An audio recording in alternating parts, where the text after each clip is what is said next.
Hello to all my physics pals. Paul Lake here with another physics problem solved. I hope you're doing well. And we're going to work a Gauss's law problem. This time we're going to determine the electric flux through a paraboloid, I think that's how you say it, paraboloid surface. And of course we're going to need to use Gauss's law and have a real understanding what electric flux is and how it's calculated. So yeah, let's read the problem. Calculate the total electric flux through the paraboloidal surface due to a uniform electric field of magnitude E0 in the direction shown below. So let's take a look at that picture here. It's a little too small. I should print it bigger, but here we have a circle, and behind it is this. It's a parabola. It's a three-dimensional parabola, right? You take a parabola and you rotate it through three-dimensional space and it makes this surface. But this is a closed surface because we're closing it with that circle on the end there. Okay. Now I get these problems from my tutoring clients. So if you might benefit from my tutoring services, check out the description. There's a link and how to get a hold of me. And I can save you a lot of time and a lot of stress. My rates are reasonable, so hope to hear from you. Anyway, let's take a look at this. So here's what's given. Everything, is in the picture. So what are we trying to find? We want the flux through the paraboloidal surface. I'll call that paraboloidal surface, PS. Okay. And so let's solve it. Now let's discuss Gauss's law. Gauss's law says this: electric flux through any surface is equal to the sum of the electric field times the sum of all the area vectors, right? This is a sum, and this is a dot product here, or sometimes called a scalar product. Okay. Now, if this surface area, this represents the surface area. If this surface area is a closed surface, that is, this surface area completely encloses a volume with no holes in it, then we put a little circle like that. Okay, and what this little symbol means when it's part of this integral sign is that this surface area, when you add it all up, is a closed surface. So it looks pretty scary, but once you know what it means, it's not bad. Now, another thing about this electric flux, it all depends on how much charge is inside your enclosed surface. Okay?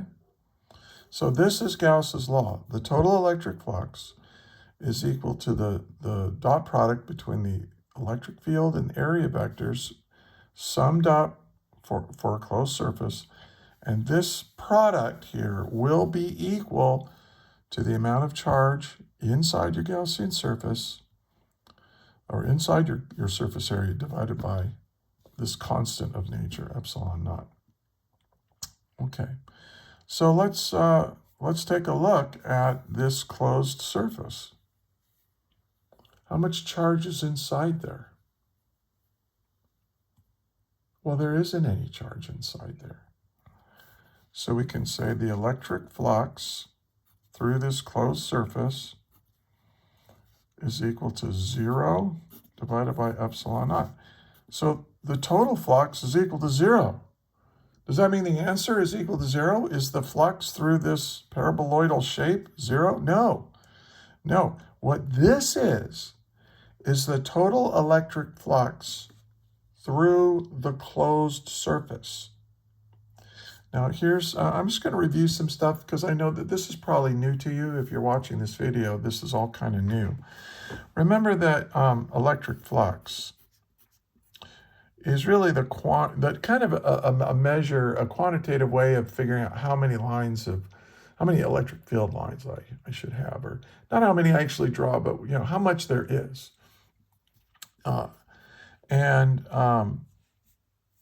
And the way we define that is, and let's just keep it, well, I'll go ahead and use the integral E dot dA. Now, let's suppose that the electric field and the area vectors are constants, right?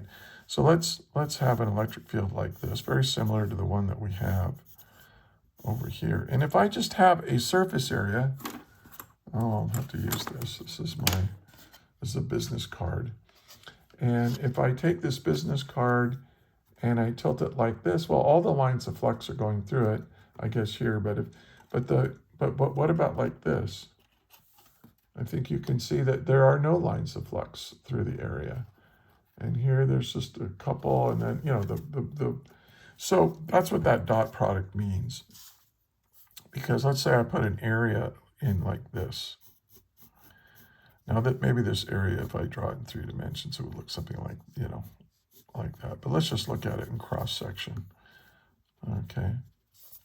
Well, this has this, now remember the area vector is normal. The area vector is normal or perpendicular to the actual surface area itself. So this would just be E times A, right? Well, because what is a dot product? Let's define the dot product here. It's E times A times the cosine of the angle between them, right? Well, the angle between them is, the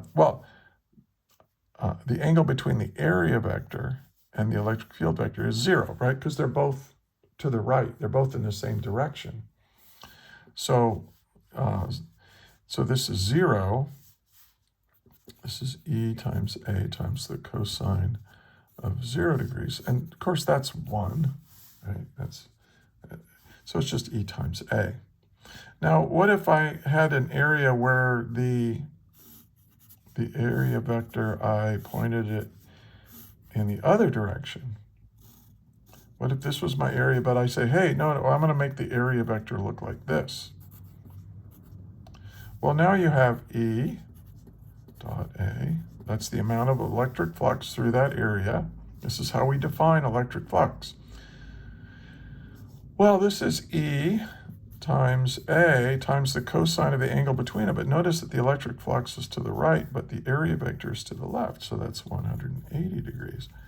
So what's the cosine of 180 degrees? Oh, that's -1.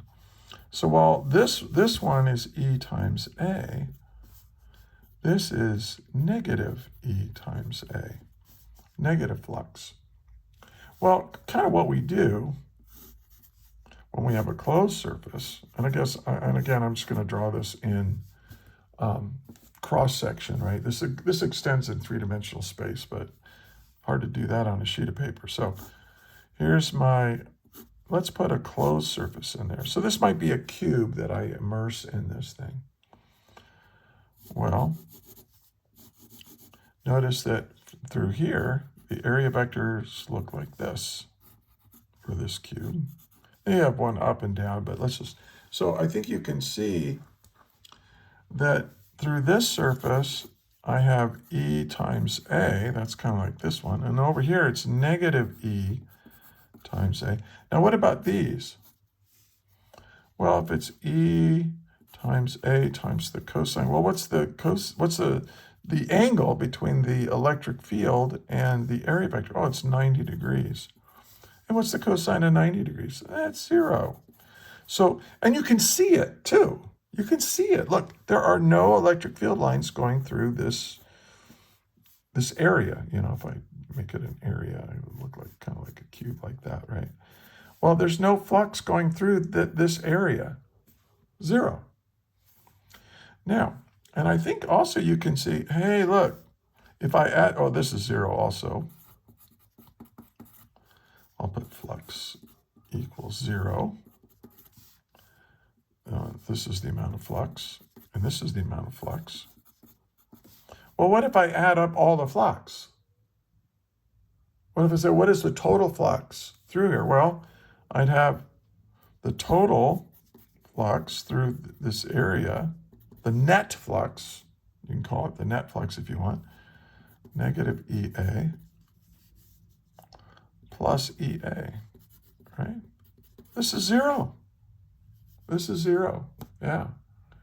So if there's no charge inside your enclosed surface,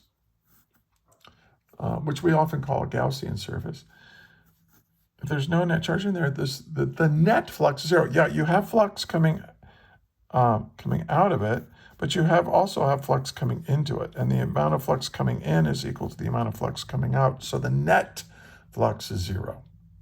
Okay, it's kind of like force. Remember when you had forces and something was in equilibrium and you had forces this way, but you had forces this way, and when you added them up, the net force was 0.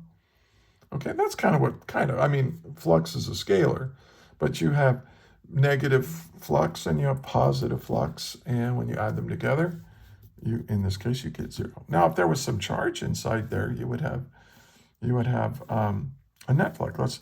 Let's just do that. This is what you're going to do in some other problems that I have online here. If you put a charge in there, well, now you've got flux coming out, but no flux going in. All the flux is coming out of you. So in this case, there is a net flux through the closed surface.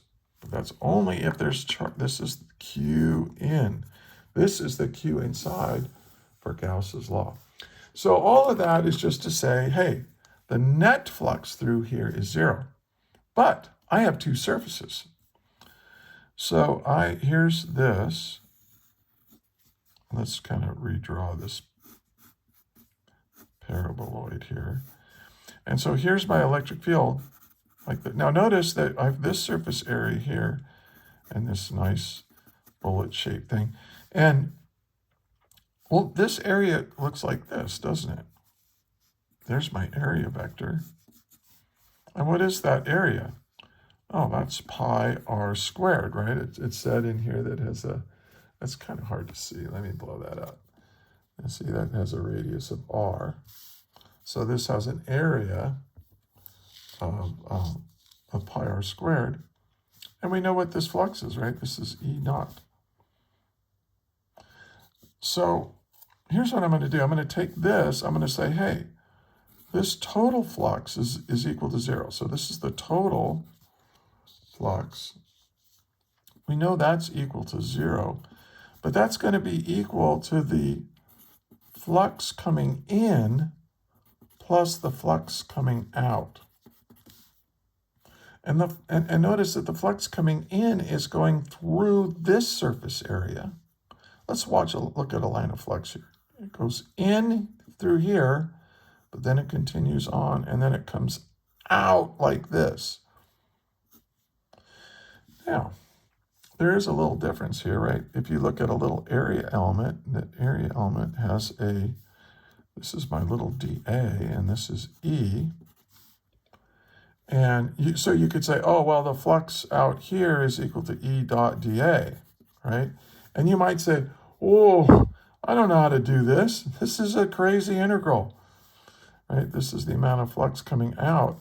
Look at this integral. How would I do this? Now, I bet you might have some mathematics friends, or maybe you're really, really super good at math, and you can figure out how to do this. This is beyond my skill.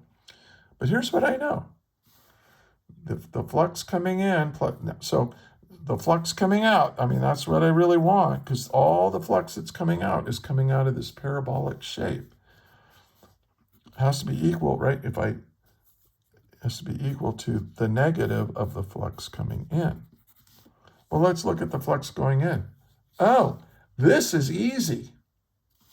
The flux coming in is just E dot A.